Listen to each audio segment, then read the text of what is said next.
directed from your waist, expressed through your hands. And that really is soft style.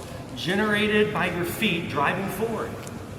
Directed from your waist, nose and navel, expressed through your hands. So everything looks like it's hand. When a lot of people see the soft style, they think, oh, look at that, their hands are not, whatever.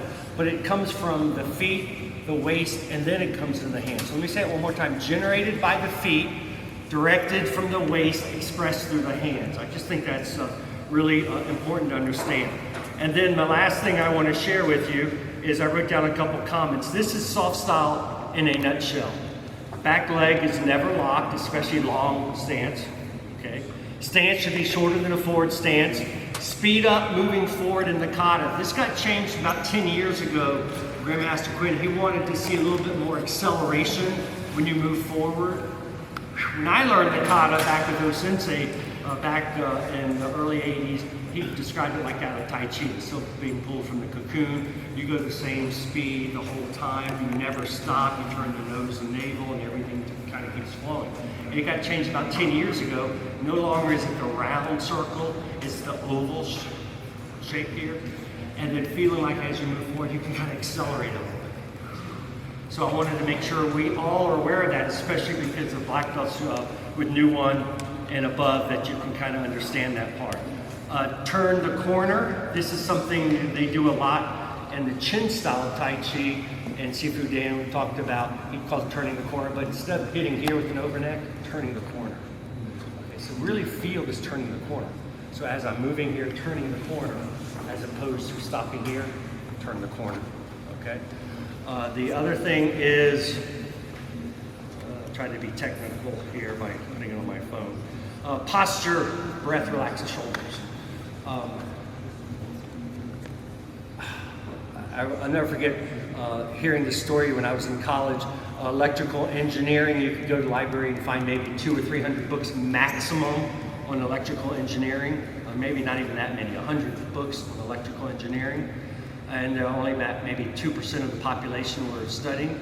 Well, 100% of the population breathe, and you couldn't find any books on breathing. So if you've heard of Wim Hof, he's a good person, the Wim Hof breathing. I do the waterfall breathing a lot, inhale, whatever your count is. If it's on a count of 4, stay consistent, inhale through your nose, hold your breath, exhale through your mouth. But breathing throughout the kata, breathing throughout your day-to-day activities, especially in the soft style, soft style movements with soft style or hard style counters. I barely touched on that. But when you do it correctly, your soft style becomes, you can really see the hard style application, okay? And then the last thing, which we would have been doing, we're not going to do. I have visualize and play with partner drills, change partners, but I also had going down the floor with a soft style, so where you could just go down the floor and play with it. And you're just changing, whether it be soft style block, soft style monkey, whatever it is, and then moving backward.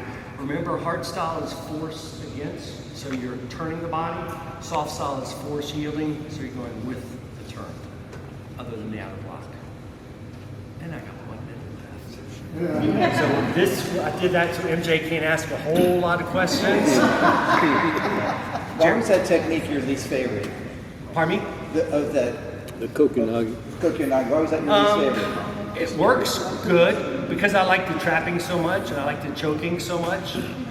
The first one is really cool because you got the finger to the neck underneath here, and the third one is really cool because you got the ice cream. The second one is kind of when you do it correctly, you're seeing this kind of motion. I like it, but I had to pick MJ sooner or later. So. It works for me.